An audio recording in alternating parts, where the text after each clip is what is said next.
ya si genre, dan luar biasa. Secara hasil penonton bioskop periode Lebaran tahun ini jauh lebih baik daripada Lebaran sebelumnya, dan ini menjadi sebuah tolak ukur yang sangat menarik juga. Kenapa? Karena film nasional kita setelah tahun lalu kita membuktikan market share-nya begitu tinggi, tahun ini pun kelihatannya menjadi semakin menyala, kalau istilah anak-anak zaman sekarang ya, semakin menyala. Dan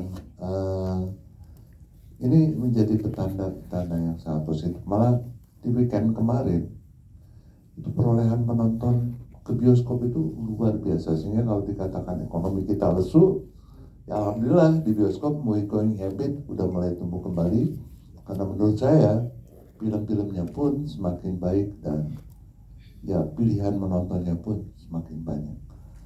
Nah, ini juga yang membuat kami dari Star Vision, mungkin tadi Dias menyampaikannya belum lengkap. Jadi setelah 2 film pertama yang Petaka Gunung Gede dan Komang, tanggal 30 April saya ingatkan kembali lagi ada Perang Kota. Saya baru pulang, baru nyampe, barusan ngejar sampai di sini tadi jam 4 untuk bertemu kalian. Saya ngebetulin mixing karena kita tuh dapat funding mixingnya itu dari Prancis, dan orang Prancis ini mengerjakannya di Kamboja, dan audionya itu Atmos tuh. Mungkin teman-teman nanti kalau yang nonton mau lebih dahsyat tuh suaranya Atmos, karena biasa ada pilihan suara kan, ada Atmos, ada 7.1, ada 5.1.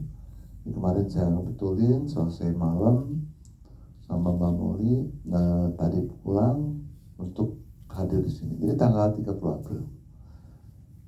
Dan ada Dasim yang insya Allah akan hadir tanggal 15 Mei.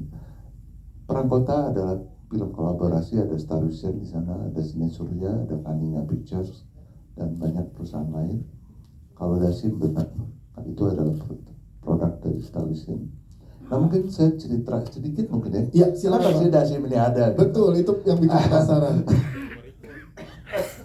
Jadi sebelum pandemi, saya satu hari ngobrol di Kinosaurus di Kemang.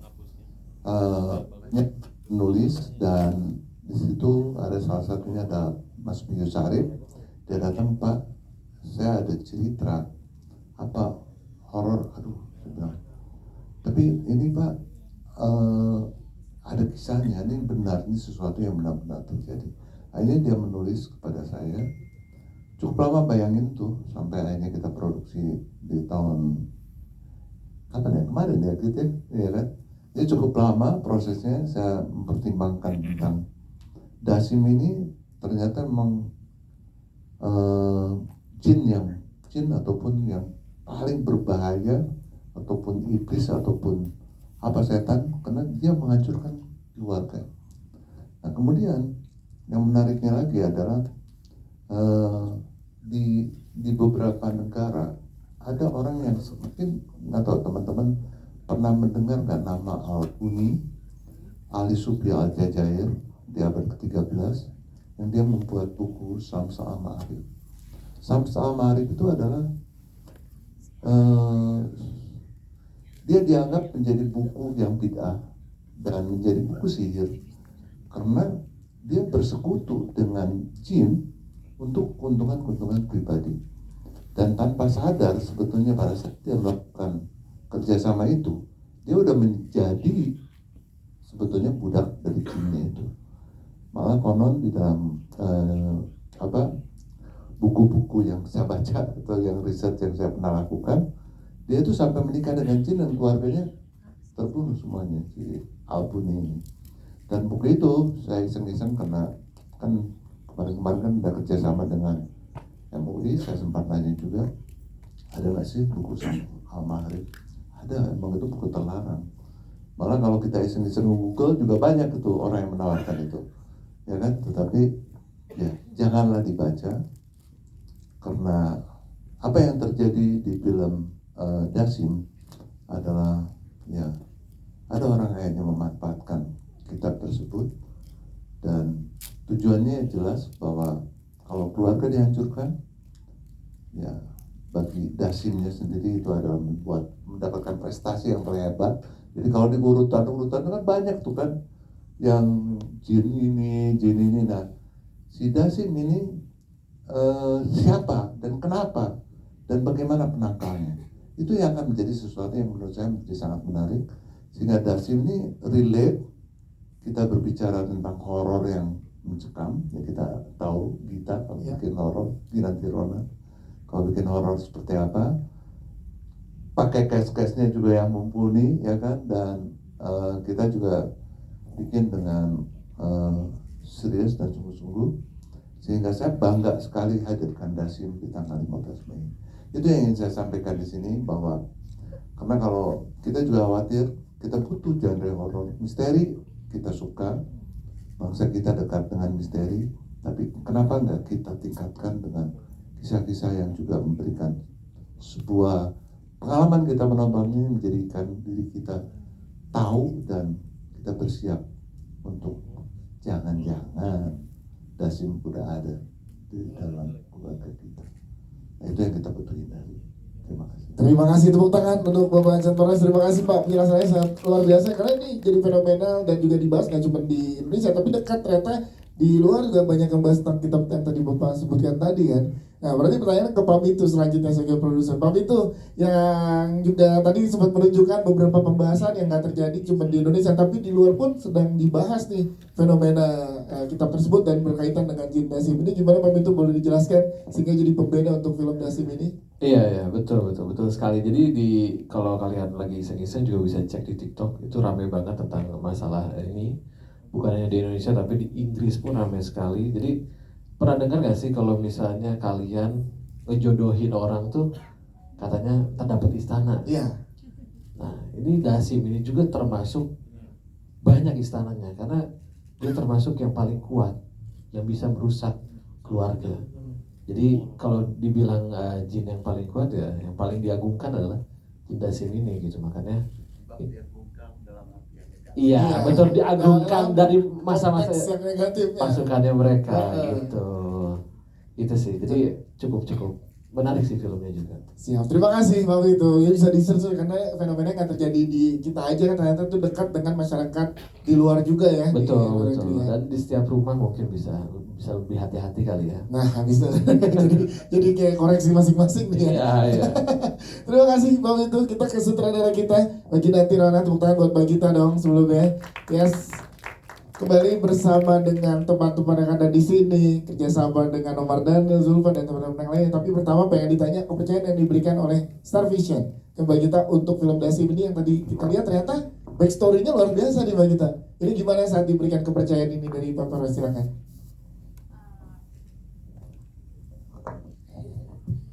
Assalamualaikum warahmatullahi wabarakatuh. Terima kasih buat teman-teman media yang sudah hadir pada hari ini. Alhamdulillah saya bersyukur sekali akhirnya bisa mengerjakan film kembali dan dipercaya oleh Pak Parwas mengerjakan film Dasim. Sebenarnya obrolannya ini waktu itu tuh udah kayak agak lumayan lama, sekitar tahun 2023 ya Pak ya, mengenai ide cerita film Dasim ini gitu. Dan buat saya menarik sekali karena pada hakikatnya itu kan manusia ingin memiliki keluarga, ujungnya ya, memiliki keluarga, kemudian memiliki keturunan yang baik gitu. Nah, bagaimana jika hal tersebut ternyata diganggu oleh sosok jin dalam kepercayaan Islam? Dia adalah sosok jin yang bisa membuat dua orang suami istri bercerai gitu kan, dan dalam skala besar bahkan dia bisa membuat perang saudara gitu. Nah, itu kan sesuatu yang sangat mengerikan, tapi juga sesuatu yang sangat dekat dengan kehidupan kita ya gitu. Nah, bagaimana ide tersebut kemudian kita coba create dan kita filmkan, dan dalam film Dasim ini bercerita dari sudut pandang si istri, justru perempuan yang menikah dan kehidupannya berubah sejak dia menikah tersebut, dan mungkin hal ini juga banyak dialami oleh perempuan-perempuan lain luar sana. Makanya saya sangat merekomendasikan buat teman-teman untuk menonton film ini, dan mungkin bisa punya pengalaman yang mungkin sedikit menjadi awareness juga buat kita gitu ya. Dan hal-hal apa saja sih yang kira-kira membuat sebuah rumah tangga itu menjadi retak dan lain sebagainya gitu ya. Dasibin itu sangat tricky karena justru dia adalah sebuah jin yang sangat berbahaya karena itu tadi dia masuknya itu lewat pikiran-pikiran buruk sehingga membuat pasangan suami istri menjadi salah paham gitu sehingga menjadi konflik dan lain sebagainya. Nah itu kan yang kita pengen coba tawarkan di film Dasibin sehingga nanti dia bisa menjadi sesuatu yang baru lagi di dalam sebuah film horor Indonesia. Ya, makanya tergambarkan di trailer dan juga di poster ya saat bagaimana rumah tangga ini yang diuji ya gitu ya. Nah kembali bekerja sama dengan Omar Daniel dan juga Zulfa nih Mbak Gita. Nah dan juga cast-cast lainnya tentunya. Ada alasan khusus kan untuk pembelian cast dari Mbak Gita? Silahkan. Ya dari Mbak Gita dulu nanti kita ke cast ya. Aku sebenarnya dari awal ketika membuat ini udah langsung kebayang Zulfa Maharani sebagai sosok istri gitu karena aku sebelumnya sudah pernah kerjasama juga dengan Zulfa dan aku tahu Zulfa sangat dedicated terhadap seni peran dan semua karakter-karakter yang didapatkan dan kali ini challenge-nya memang bagaimana kita membuat sosok Salma itu menjadi lebih dewasa sebenarnya gitu karena kan Zulfa belum pernah berumah tangga ya. Nah itu challenge-nya gimana kita mencoba mengeksplor lah ya karakternya gimana sih jadi sosok istri yang soleha nurut terhadap suami gitu ya tapi juga dia punya banyak gejolak di dalam dirinya karena dia sedang hamil muda kayak gitu sih. Yes, kalau Omar Daniel kembali bersama. Omar Daniel juga sama, aku udah pernah kerjasama sebelumnya dengan beliau dan senang banget. Jadi ketika Pak Parwes sempat nama Omar Daniel gimana? Oh oke banget sih sosok apa yang cukup menjadi idaman para perempuan untuk menjadi suami ya kan? Iya suami idaman Omar Daniel. Suami idaman Omar Daniel ya kan gitu. Itu sih jadi aku sih excited banget dan juga ensemble cast yang lain di sini pertama kali tapi juga aku juga belajar banyak sama mereka dan senang bisa berkolaborasi dengan mereka semua. Ginanti Rona tepuk tangan untuk Mbak Gita. Thank you. Kita ke jajaran cast Zulfa Maharani sudut pandang dari seorang istri yang ditekankan tadi sutradara kita di sini. Kamu mengemban tanggung jawab ini seperti apa saat kepercayaan ini datang ke kamu Zulfa silahkan. Selamat malam teman-teman semuanya. Terima kasih sudah datang. Ya ini sebuah hal yang sangat aku syukuri. Jadi aku terima kasih buat Kak Gita sama Pak Parwes sudah memberikan kepercayaan untuk karakter Salma sama aku. Buatku film ini pas pertama kali aku baca aku ngerasa bahwa ini tuh gak cuma relate untuk orang yang sudah menikah pastinya. Bahkan mungkin untuk umuran aku yang mungkin sudah terpikirkan ingin menikah juga jadi kayak bisa prepare untuk suatu saat akan berumah tangga gitu. Makanya aku rasa film ini sangat bisa relate dengan semuanya gitu. Gak cuma segmented hanya untuk yang sudah menikah doang. Film ini sangat challenge banget buat aku karena semua syuting horor tuh selalu teknis, banyak hal teknis jadi fisik semuanya itu pasti harus sangat dipersiapkan. Aku juga mau berterima kasih karena di produksi ini kita diberikan fasilitas untuk explore karakter, jadi kita ada diskusi, workshop, reading intens sama director dan acting coach, itu sangat membantu sih. Dan tadi kita lihat di trailer kan treatment yang diberikan tuh menantang banget tuh Zulfa ya kan. Betul. Nah itu gimana kamu prosesnya keseruan syutingnya tuh boleh diceritakan nggak ke teman-teman media? Pertama karena emang selalu diskusi juga kan sama Kak Gita gitu jadi kita udah ada bayangan gitu akan seperti apa nanti treatmentnya. Jadi ya seperti yang di trailer gitu. Itu baru sebagian kecil yang itu ditunjukkan ya. Kecil, masih banyak kejutan-kejutan dari Kak Gita. Kali ini ngobrol sama Omar Daniel seperti apa? Kan waktu itu juga bersama tuh. Nah, kalau dari Zulfa dulu gimana Zulfa? Ngobrol sama Omar Daniel untuk menggali karakter masing-masing? Ya untungnya karena kita udah pernah kerjasama ya Mar sebelumnya. Jadi komunikasi kita terkait karakter Salma dan Arman ini jauh lebih mature dan lebih bisa diskusi yang dalam sih sama Omar. Udah bukan hal yang canggung kayak pertama kali sebelumnya kan, karena dulu tuh emang gak ada romance sama sekali. Jadi ini kayak project pertama kita yang ada sentuhan romantisnya ya. Tapi seru sih, syuting lagi sama Omar Daniel selalu menyenangkan. Siap, Zulfa Maharani, terima kasih. Kita ke Omar Daniel, kalau dari Omar Daniel seperti apa? Tadi bilang nih menggambarkan suami idaman. Untuk karakter Arman gitu nggak? Kan kita nggak tahu, baru sedikit tadi 2 menit dikasih. Nah, kalau dari lo apa yang bisa dijelaskan dari karakter Arman tanpa spoiler ke teman-teman silakan. Ya, assalamualaikum warahmatullahi wabarakatuh. Selamat sore teman-teman media semuanya. Terima kasih untuk kehadirannya. Sebelumnya saya ucapkan juga terima kasih untuk kepercayaannya Bapak Chan Parwes, terus juga Kak Gita dan semua teman-teman yang di sini. Sebuah kehormatan, kebahagiaan untuk saya bisa bertemu dengan teman-teman semuanya bisa memainkan karakter Arman ini dengan semaksimal mungkin pastinya.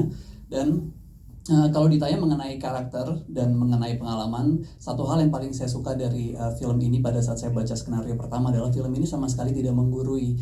Jadi film ini memberikan gambaran tentang hal-hal yang sangat mungkin terjadi dalam rumah tangga, problem-problem atau konflik yang sering sekali terjadi, tapi kita tidak sadari bahwa itu muncul bukan hanya dari komunikasi, karena saya kan belum pernah menikah nih sebelumnya, cuman yang saya tahu dalam setiap hubungan, apalagi pernikahan, itu hal yang paling penting adalah komunikasi. Tapi ternyata ada aspek atau ada faktor lain yang bisa mengganggu komunikasi, yaitu berupa Jinda Sim ini gitu sih. Dan experience-nya pasti sangat menyenangkan, happy bisa ketemu lagi sama Zulfa, bisa ketemu lagi sama Kak Gita.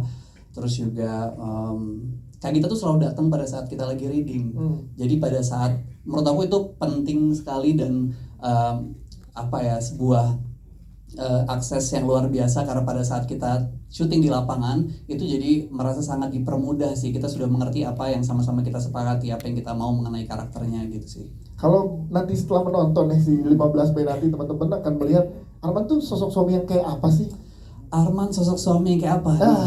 Ada mirip-miripnya sih sama Omar Daniel gitu. Ini kalau dijelasin secara detail aku takutnya jadi spoiler pastinya. Tadi kan romantis tuh kalau di romantis pastinya. Ini adalah pengalaman pertama juga untuk Arman, istrinya hamil. Jadi kebayang suami pertama kali istrinya lagi hamil, dia akan sangat protektif, akan sangat heboh dan takut kenapa-napa istrinya.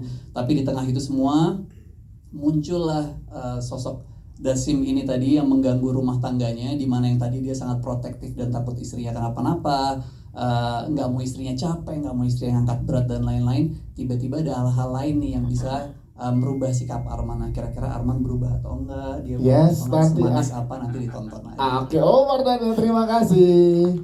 Selanjutnya kita punya Adinda Thomas di sebelah kiri sini. Adinda Thomas, boleh dong diceritakan, dia udah hampir 10 tahun ya akhirnya kembali bersama dengan Star Vision. Iya. Yes. Akhirnya kembali ke Cempaka Putih ya. Adinda Thomas, kali ini apa yang diberikan dari Dasim untuk seorang Adinda Thomas, boleh diceritakan, silakan. Ya, di film Assalamualaikum warahmatullahi wabarakatuh. Waalaikumsalam. Selamat malam, terima kasih buat Pak Parwes, Kak Gita, dan semua teman-teman di sini. Hampir semua aku pertama kali kerja sama sih bisa dibilang. Jadi aku sangat senang banget di welcome dengan baik, dibantu juga di lapangan, karena buat karakter aku yang aku mainin tuh Indri nggak terlalu banyak kesempatan untuk persiapan di awal itu gabungnya gitu. Adinda berperan sebagai Indri di film ini. Indri itu singkat aja. Indri adalah sahabatnya Salma. Jadi kalau Salma ada masalah tentang rumah tangganya, pasti ceritanya ke Indri. Jadi Yes. ya Indri sahabat baiknya Salma. Ya kalau cewek biasa ada temen yang bisa diceritain masalah rumah tangga ya. Kalau cowok diem-diem memang ya. Iya, kalau ada masalah rumah tangga diam ya. Telan sendiri. Tapi boleh segitu yang diberikan dari Adinda Thomas ya. Tepuk tangan dong untuk Adinda Thomas. Sebelah kanan kita punya Morgan Oi. Hai Morgan. Tadi baru di-spill dikit di trailer, tapi kita pengen boleh lo yang jelasin bagaimana karakternya. Supplier apa sih? Bingung juga supplier apa ya. Oke, sebelumnya selamat malam teman-teman media yang sudah hadir, terima kasih banyak. Terima kasih juga pertama untuk Pak Parwes dan Mbak Gita. Pertama kali sama kita ya ini, kita kerjasama. Jadi senang banget punya kesempatan bisa kolaborasi sama Mbak Gita, sama kembali lagi sama Pak Parwes, kolaborasi lagi. Di film Dasim ini saya berperan sebagai Dika. Dika ini adalah teman, kolega kerja, dan suppliernya Sama Salma. pemasang klaster.